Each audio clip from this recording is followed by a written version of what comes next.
It started with a brother asking his sister for the keys to a family SUV.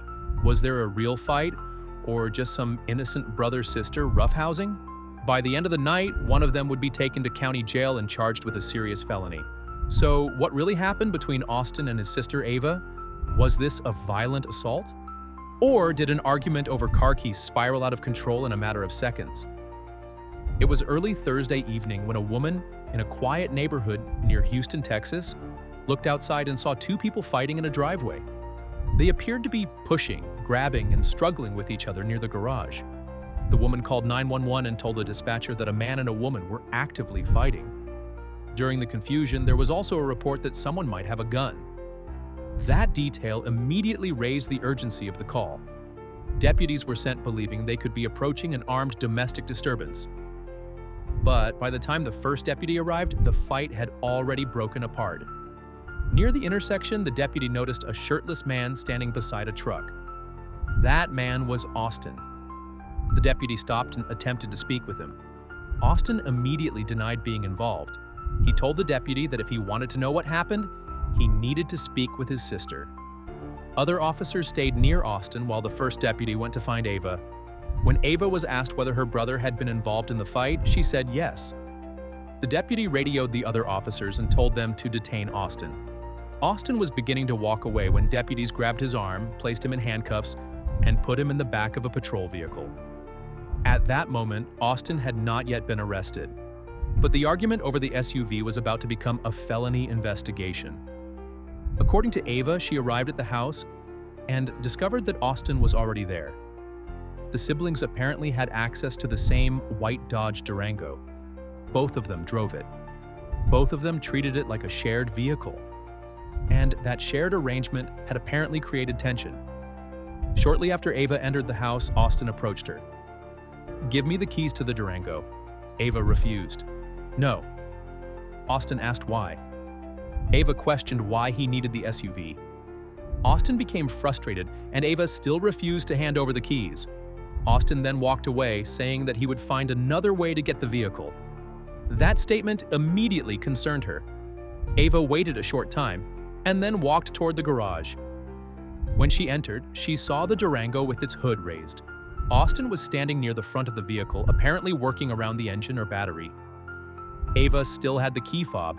She moved toward the driver's side, opened the door, and climbed inside. She started the engine.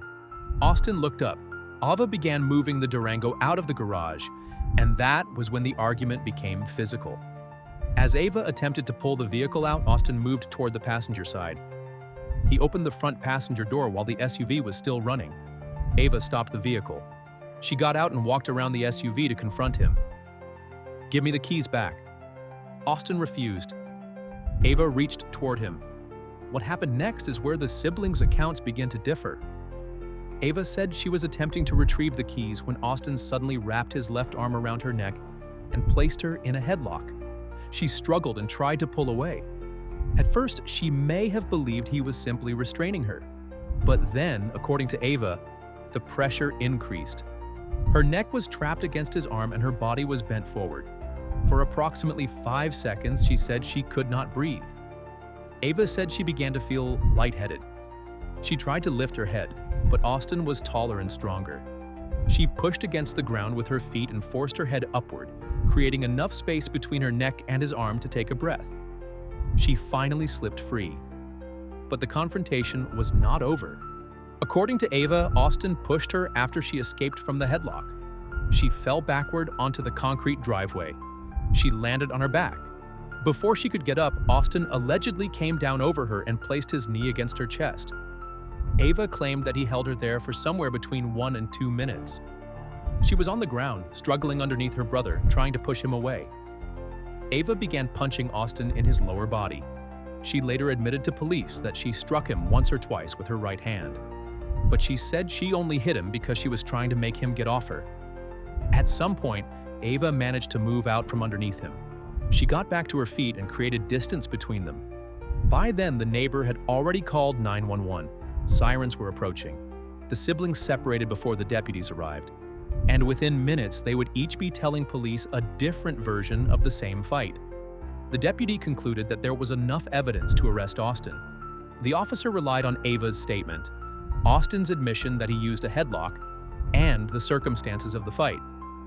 At approximately 7:35 that evening, Austin was formally placed under arrest for assaulting a family or household member by impeding breathing or circulation. The allegation was classified as a third-degree felony. Austin was transported to the county jail and booked later that evening. His bond was eventually set at $20,000. A family dispute over the keys to a shared vehicle had now separated a brother and sister through a court order. This case demonstrates how quickly a family argument can become a serious criminal matter. A disagreement over a vehicle turned into grabbing. Grabbing turned into a headlock.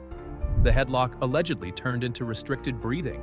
And those few seconds changed the legal consequences of the entire incident. Austin may argue that Ava grabbed him first and that he was trying to restrain her during a mutual fight.